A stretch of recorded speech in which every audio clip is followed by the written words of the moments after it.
गौरी पुत्र गणेश भगवान की जय। जय श्री कृष्णा, राधे राधे। आज कार्तिक मास के शुक्ल पक्ष की द्वितीया तिथि है और आज ही के दिन भाई दूज का पर्व मनाया जाता है। कुछ स्थानों पर इसे यम द्वितीया भी कहा जाता है। भाई दूज का पर्व भाई बहन के रिश्ते पर आधारित पर्व है, जिसे बड़ी श्रद्धा और परस्पर प्रेम के साथ मनाया जाता है। रक्षाबंधन के बाद भाई दूज ऐसा दूसरा त्योहार है जो भाई बहन के अगाध प्रेम को समर्पित है। भाई दूज पर भाई को भोजन के बाद पान खिलाने का ज़्यादा महत्व माना जाता है। मान्यता है कि पान भेंट करने से बहनों का सौभाग्य अखंड रहता है।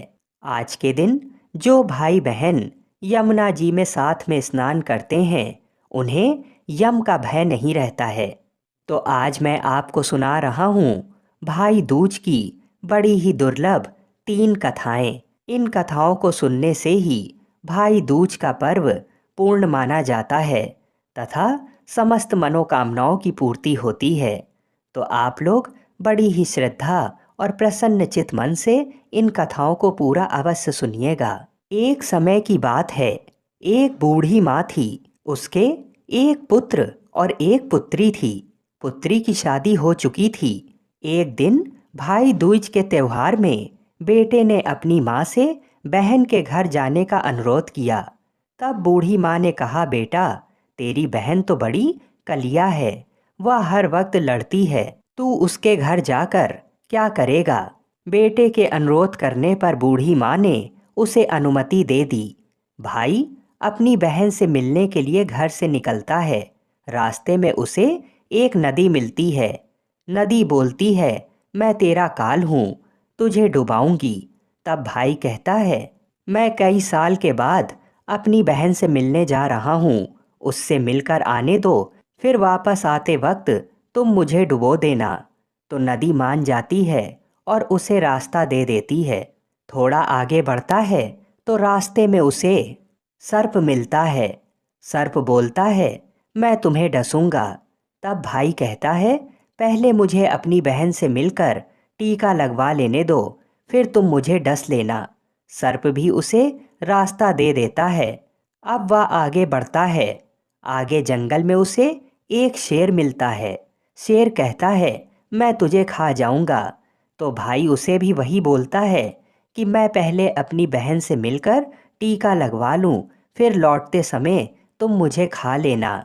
शेर भी उसे रास्ता दे देता है और अब भाई अपनी बहन के घर पहुंचता है और आवाज़ लगाता है, देख बहन, 7 कोस दूर से तिलक कराने तेरा भाई आया है। बहन उस वक्त सूत काट रही होती है। तब उसका सूत बीच में ही टूट जाता है। ऐसी मान्यता है कि यदि सूत काटते वक्त सूत बीच में टूट जाए तो जिस बहन के इकलौता भाई होता है, वह सूत जब तक पुनः जुड़ नहीं जाता तब तक बहन बोलती नहीं है। भाई बाहर से पुनः आवाज़ लगाता है। भाई की आवाज़ सुन जब बहन जवाब नहीं देती है तो भाई मन में सोचता है, मुझ गरीब से मेरी बहन बात नहीं करना चाहती है। माँ सही कह रही थी, मुझे यहाँ नहीं आना चाहिए था। ये सोचकर वह वापस जाने लगता है। इतने में बहन का सूत पुनः जुड़ जाता है और वह भाई को आवाज़ देती है और उसकी तरफ दौड़ती है और उसे बात ना करने का कारण बताती है। बहन बड़े प्यार व स्नेह से अपने भाई को घर में ले जाती है और वह अपनी सहेली पड़ोसन के घर जाती है और उससे पूछती है, सहेली, कोई जान से भी प्यारा मेहमान आए तो क्या करना चाहिए। पड़ोसन मजाक में कह देती है, तेल से चौका लगाना चाहिए और घी में चावल पकाने चाहिए। भोली बहन पड़ोसन का मजाक समझ नहीं पाती और वैसा ही करती है और अब ना तो चौका सूखता है और ना ही चावल सींचते हैं। इधर भूखा भाई उससे कहता है, बहन भूख लगी है, खाना परोस दो। तब बहन बोली, भाई आज ना तो चावल सीज रहे हैं और ना ही चौका सूख रहा है। भाई ने पूछा, कैसे तो तूने चौका लगाया और कैसे तूने चावल चढ़ाए। बहन बोली, मैंने पड़ोसी सहेली से पूछा था। उसने कहा, जान से प्यारा मेहमान आए तो तेल का चौका लगाना चाहिए और घी में चावल चढ़ाने चाहिए। भाई बोला, अरे मेरी भोली बहन, कभी तेल का चौका सूखा है और कभी घी में चावल पके हैं। तू पानी का चौका लगा और पानी में ही चावल चढ़ा। फिर वह ऐसा ही करती है। जब चौका सूख जाता है और चावल पक जाते हैं, तब उसने घी और शक्कर डालकर भाई को भोजन कराती है और फिर उसके तिलक करती है। कई दिन बीत जाते हैं। एक दिन भाई बोला, बहन अब मैं घर वापस जाऊंगा, माँ अकेली है। अगले दिन सुबह बहन जल्दी उठकर गेहूं पीसकर भाई के लिए लड्डू बनाती है और कुछ लड्डू बच्चों के लिए रखकर अपने भाई को विदा करती है। सुबह जब बच्चे उठते हैं तो माँ से खाने को मांगते हैं। तब माँ उन्हें वही लड्डू दे देती है। तब वह देखती है, ये क्या, सारे लड्डू हरे रंग के हो गए हैं। फिर वह चक्की में देखती है तो उसमें गेहूं के साथ एक सर्प भी पिस गया है। वह उन लड्डुओं को फेंक देती है और अपने भाई के पीछे पीछे भागती है। रास्ते में एक पेड़ के नीचे उसका भाई बैठा होता है। उसे देखकर भाई बोला, क्या हुआ बहन? तब बहन पूछती है कि मैंने तुम्हें जो लड्डू बांधे थे वो कहाँ हैं? तेरे लड्डू मैंने अभी नहीं खाए हैं, पेड़ पर टंगे हैं, ले लो। वह पेड़ से लड्डू उतारती है और वहीं गड्ढा खोदकर लड्डुओं को गाड़ देती है। फिर अपने भाई को सारी बात बताती है। भाई बोला, बहन तूने एक बार तो मुझे मौत से बचा लिया, लेकिन मैं पीछे कईयों को वचन देकर आया हूँ। और बहन को सारी बात बताता है। वे दोनों बैठकर वहाँ बात कर ही रहे होते हैं कि बहन भाई से पानी मांगती है। भाई बोला, थोड़ी दूर एक तालाब है, वहाँ से मैं अभी पानी लेकर आता हूँ। बहन बोली, मैं खुद जाती हूँ और पानी पीकर वापस आती हूँ। वह पानी पीने तालाब पर पहुँचती है तो देखती है कि वहाँ एक बुढ़िया बैठी है। वह उसके पास जाकर पूछती है, माँ तुम यहाँ क्यों बैठी हो? तब वह बुढ़िया बोलती है, मैं विधाता हूँ, एक बहन के भाई की तांत गाड़ रही हूँ। तब वह पूछती है कि माता वह कौन भाई है? तब विधाता बोलती हैं, है एक भाई जिसके प्यार में उसकी बहन ने सर्प की हत्या कर दी। बहन सोचती है कि ये तो मेरा ही भाई है। वह घबरा जाती है और विधाता से पूछती है, माता उस भाई को इस श्राप से बचने के लिए क्या करना होगा? विधाता उसे बताती है कि उसकी एक बहन है। जब वह उसे गालियां दे और उसकी शादी होने तक यदि वह हर घात को टाल देती है तो उसका भाई बच सकता है। वह तुरंत अपने भाई के पास जाकर तुरंत कहती है, भाई मैं तुझे माँ के घर तक छोड़ने चलूँगी, लेकिन रुक, मैं अभी आती हूँ। और वह शेर के लिए मांस, सर्प के लिए दूध और नदी के लिए ओढ़नी लाती है और दोनों भाई बहन आगे बढ़ते हैं। रास्ते में उन्हें पहले शेर मिलता है। जैसे ही वह भाई को खाने के लिए आगे बढ़ता है, बहन उसके आगे मांस का टुकड़ा डाल देती है। शेर मांस के टुकड़े को खाने में लग जाता है और दोनों भाई बहन आगे बढ़ते हैं। आगे उन्हें वह सर्प मिलता है और जैसे ही सर्प उसे डसने के लिए आगे आता है, बहन सर्प के आगे दूध का प्याला रख देती है। सर्प दूध पीने लगता है।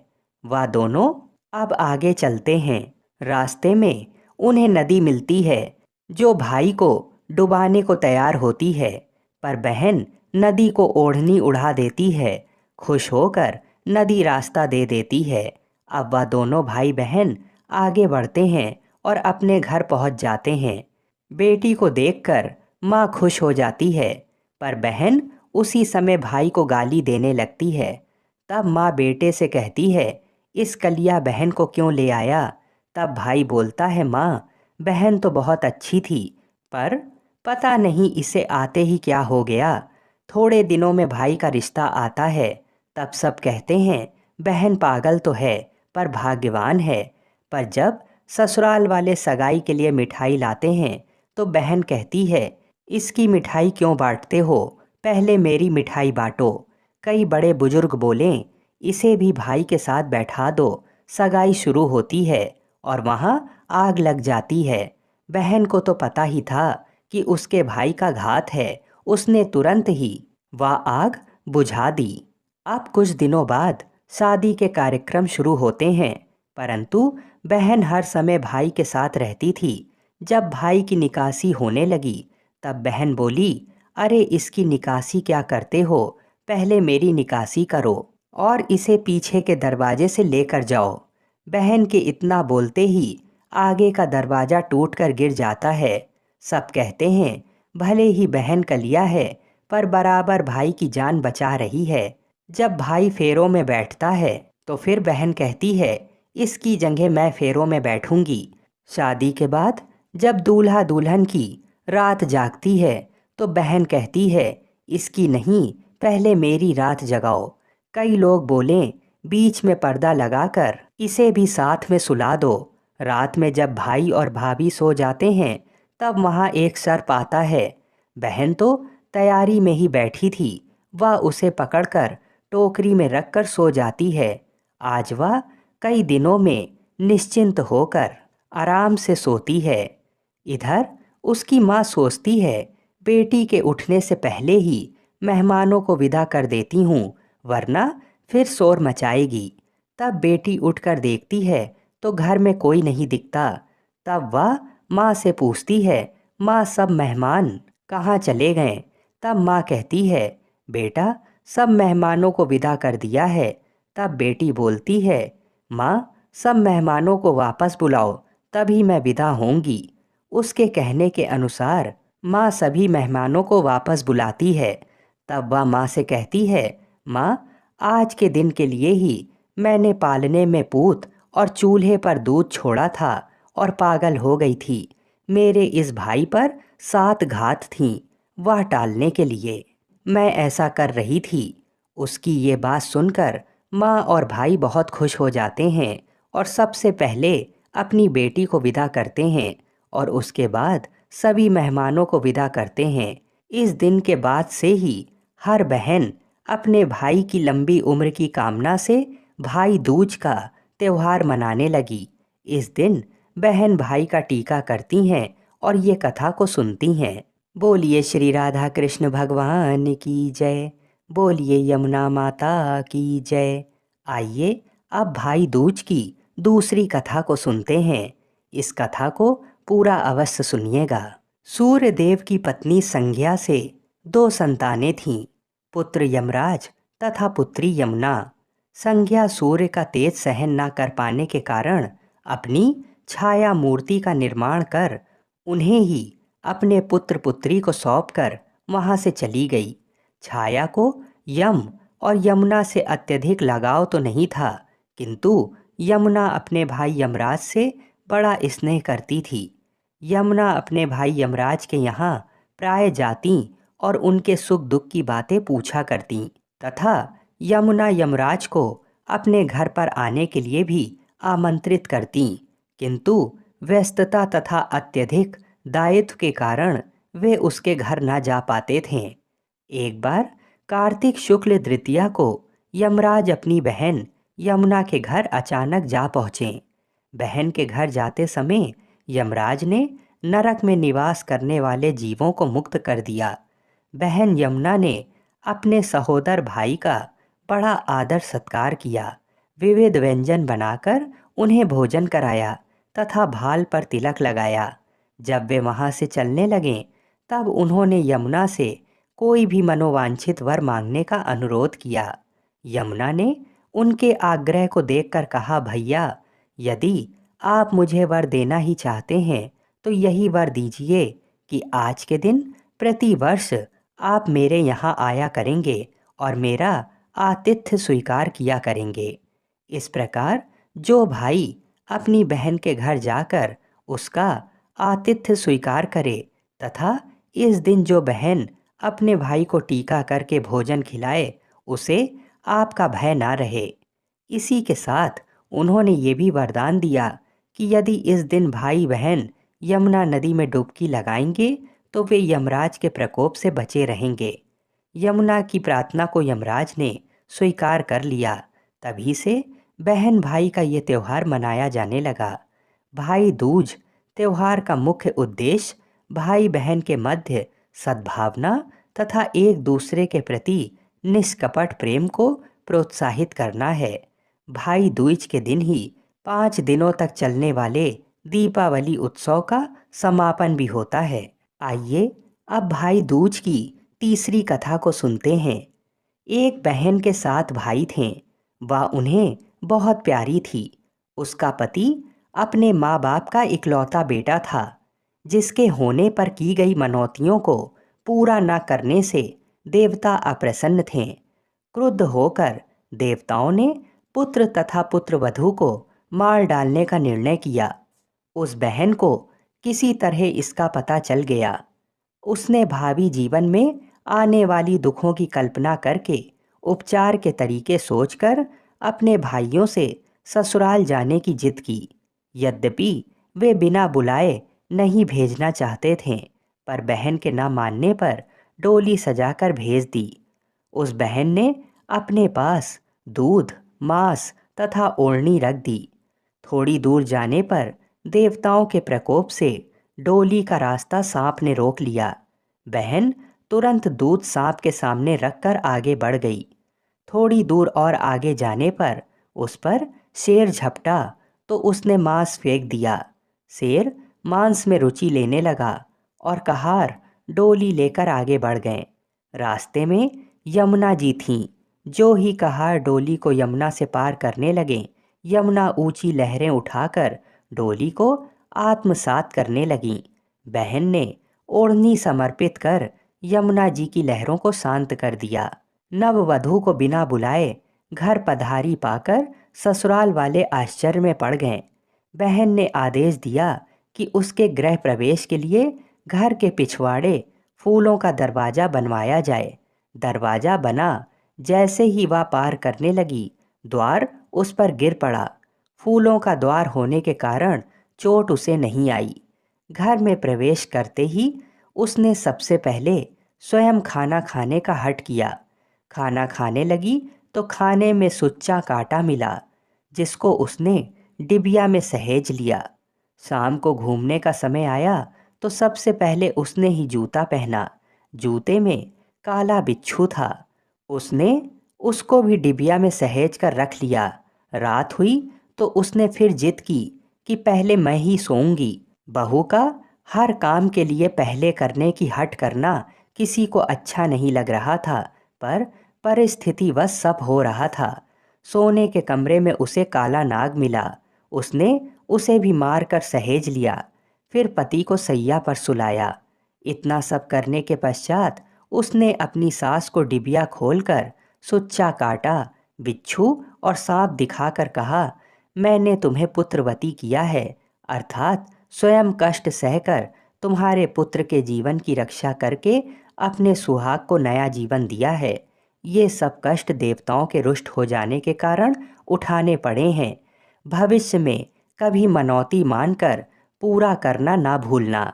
इतना कहकर 7 भाइयों की परम प्यारी बहन भाइयों के साथ पीहर लौट गई और सास ने देवी देवताओं का पूजन करके भाई बहनों के प्रेम की प्रशंसा तथा उनके सुखी होने का आशीर्वाद दिया। बोलिए श्री राधा कृष्ण भगवान की जय। बोलिए यमुना माता की जय। एक बार की बात है, चंद्रमा को अपने रूप का बहुत अभिमान था। गणेश चतुर्थी के दिन गणेश जी के गजमुख एवं लंबोदर रूप को देखकर चंद्रमा ने उनकी हंसी उड़ा दी। गणेश जी इससे नाराज हो गए और चंद्रमा को श्राप दिया कि आज से जो भी तुम्हें देखेगा उसे झूठा कलंक लगेगा। गणेश जी के श्राप से चंद्रमा दुखी हो गए और घर में छुपकर बैठ गए। चंद्रमा की दुखद स्थिति को देखकर देवताओं ने चंद्रमा को सलाह दी कि मोदक एवं पकवानों से गणेश जी की पूजा करो। गणेश जी के प्रसन्न होने से श्राप से मुक्ति मिलेगी। चंद्रमा ने गणेश जी की पूजा की और उन्हें प्रसन्न किया। तब गणेश जी ने कहा कि श्राप पूरी तरह समाप्त नहीं होगा, लेकिन अपनी गलती चंद्रमा को याद रहे। दुनिया को भी ये ज्ञान मिले कि किसी के भी रूप को देखकर उसकी हंसी नहीं उड़ानी चाहिए। इसलिए अब से केवल भाद्रपद के शुक्ल पक्ष की चतुर्थी के दिन जो भी चंद्रमा को देखेगा उसे झूठा कलंक लगेगा। इसलिए इस दिन चंद्रमा के दर्शन ना करें। यदि भूल से चंद्र दर्शन हो जाएं तो उसके निवारण के लिए स्यमंतक मणि की चोरी की कथा का श्रवण करना लाभकारक होता है। आइए अब इस कथा को सुनते हैं। तो आइए, अगर चंद्रमा के दर्शन हो जाएं तो स्यमंतक मणि की कथा को सुनते हैं। एक बार नंद किशोर ने सनत कुमारों से कहा कि चौथ की चंद्रमा के दर्शन करने से श्री कृष्ण जी पर जो लांछन लगा था वह सिद्धि विनायक व्रत करने से ही दूर हुआ था। ऐसा सुनकर सनत कुमारों को आश्चर्य हुआ। उन्होंने पूर्ण ब्रह्मा श्री कृष्ण को कलंक लगने की कथा पूछी तो नंद किशोर ने बताया, एक बार जरासंध के भय से श्री कृष्ण समुद्र के मध्य नगरी बसाकर रहने लगे। इसी नगरी का नाम आजकल द्वारिकापुरी है। द्वारिकापुरी में निवास करने वाले सत्राजित यादव ने सूर्य नारायण की आराधना की। तब भगवान सूर्य ने उसे नित्य 8 भार सोने देने वाली स्यमंतक नामक मणि अपने गले से उतार कर दे दी। मणि पाकर सत्राजित यादव जब समाज में गया तो श्री कृष्ण ने उस मणि को प्राप्त करने की इच्छा व्यक्त की। सत्राजित ने वह मणि श्री कृष्ण जी को ना देकर अपने भाई प्रसेनजित को दे दी। एक दिन प्रसेनजित घोड़े पर चढ़कर शिकार के लिए गया। वहां एक शेर ने उसे मार डाला और मणि ले ली। रीछों का राजा जामवंत उस सिंह को मारकर मणि लेकर गुफा में चला गया। जब प्रसेनजित कई दिनों तक शिकार से ना लौटा तो सत्राजित को बड़ा दुख हुआ। उसने सोचा श्री कृष्ण जी ने ही मणि प्राप्त करने के लिए उसका वध कर दिया होगा। अतः बिना किसी प्रकार की जानकारी जुटाए उसने प्रचार कर दिया कि श्री कृष्ण ने प्रसेनजित को मारकर स्यमंतक मणि छीन ली है। इस लोक निंदा के निवारण के लिए श्री कृष्ण बहुत से लोगों के साथ प्रसेनजित को ढूंढने वन में गए। वहां पर प्रसेनजित को शेर द्वारा मार डालना और शेर को रीछ द्वारा मारने के चिन्ह उन्हें मिल गए। रीछ के पैरों की खोज करते करते वे जामवंत की गुफा पर पहुंचे और गुफा के भीतर चले गए। वहां उन्होंने देखा कि जामवंत की पुत्री उस मणि से खेल रही है। श्री कृष्ण को देखते ही जामवंत युद्ध के लिए तैयार हो गया। युद्ध छिड़ गया। गुफा के बाहर श्री कृष्ण के साथियों ने उनकी 7 दिन तक प्रतीक्षा की। फिर वे लोग उन्हें मर गया जानकर पश्चाताप करते हुए द्वारिकापुरी लौट गए। इधर 21 दिन तक लगातार युद्ध करने पर भी जामवंत श्री कृष्ण जी को पराजित ना कर सका। तब उसने सोचा, कहीं ये वह अवतार तो नहीं जिसके लिए मुझे रामचंद्र जी का वरदान मिला था। ये पुष्टि होने पर उसने अपनी कन्या का विवाह श्री कृष्ण के साथ कर दिया और मणि दहेज में दे दी। श्री कृष्ण जी जब मणि वापस लाएं तो सत्राजित अपने किए पर बहुत लज्जित हुआ। इस लज्जा से मुक्त होने के लिए उसने भी अपनी पुत्री का विवाह श्री कृष्ण जी के साथ कर दिया।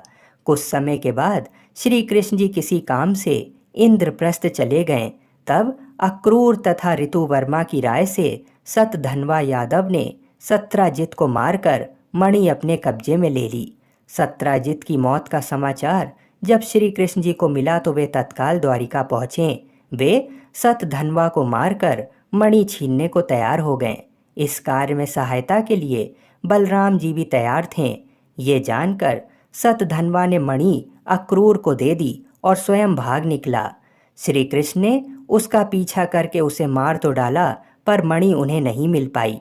बलराम जी भी वहां पहुंचे। तब श्री कृष्ण जी ने उन्हें बताया कि मणि उनके पास नहीं है। बलराम जी को विश्वास न हुआ। वे अप्रसन्न होकर विदर्भ चले गए। श्री कृष्ण के द्वारिका लौटने पर लोगों ने उनका भारी अपमान किया। तत्काल ये समाचार फैल गया कि स्यमंतक मणि के लोभ में श्री कृष्ण ने अपने भाई को भी त्याग दिया है। श्री कृष्ण इस अकारण प्राप्त अपमान के शोक में डूबे थे कि सहसा वहां नारद जी आ गए। उन्होंने श्री कृष्ण जी को बताया, आपने भाद्रपद शुक्ल चतुर्थी के चंद्रमा का दर्शन किया था, इसी कारण आपको इस तरह लांछित होना पड़ा है। श्री कृष्ण जी ने पूछा, चौथ के चंद्रमा को ऐसा क्या हो गया जिसके कारण उसके दर्शन मात्र से मनुष्य कलंकित होता है? तब नारद जी बोले, एक बार ब्रह्मा जी ने चतुर्थी के दिन गणेश जी का व्रत किया था। गणेश जी ने प्रकट होकर वर मांगने को कहा तो उन्होंने मांगा कि मुझे सृष्टि की रचना करने का मोह ना हो। गणेश जी ज्यों ही तथास्तु कहकर चलने लगे, उनके विचित्र व्यक्तित्व को देखकर चंद्रमा ने उनका उपहास किया।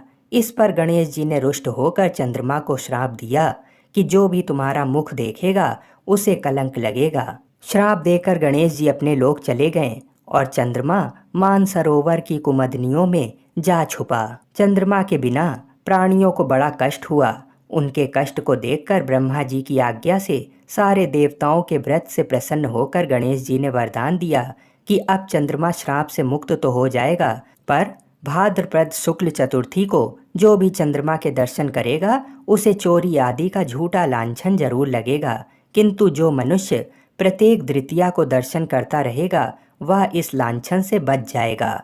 इस चतुर्थी को सिद्धि विनायक व्रत करने से सारे दोष छूट जाएंगे। तब श्री कृष्ण जी ने कलंक से मुक्त होने के लिए यही व्रत किया था। कुरुक्षेत्र में युद्ध में युधिष्ठिर ने भगवान श्री कृष्ण जी से पूछा, भगवान, मनुष्य की मनोकामना सिद्धि का कौन सा उपाय है? किस प्रकार मनुष्य धन, पुत्र, सौभाग्य तथा विजय प्राप्त कर सकता है? ये सुनकर श्री कृष्ण जी ने उत्तर दिया, यदि तुम पार्वती पुत्र श्री गणेश का विधि पूर्वक पूजन करो तो निश्चय ही तुम्हें सब कुछ प्राप्त हो जाएगा। तब श्री कृष्ण जी की आज्ञा से ही युधिष्ठिर जी ने गणेश चतुर्थी का व्रत करके महाभारत का युद्ध जीता था। बोलिए गौरी पुत्र गणेश भगवान की जय। बोलिए श्री राधा कृष्ण भगवान की जय। बोलिए श्री शंकर पार्वती भगवान की जय। हर हर महादेव। जय श्री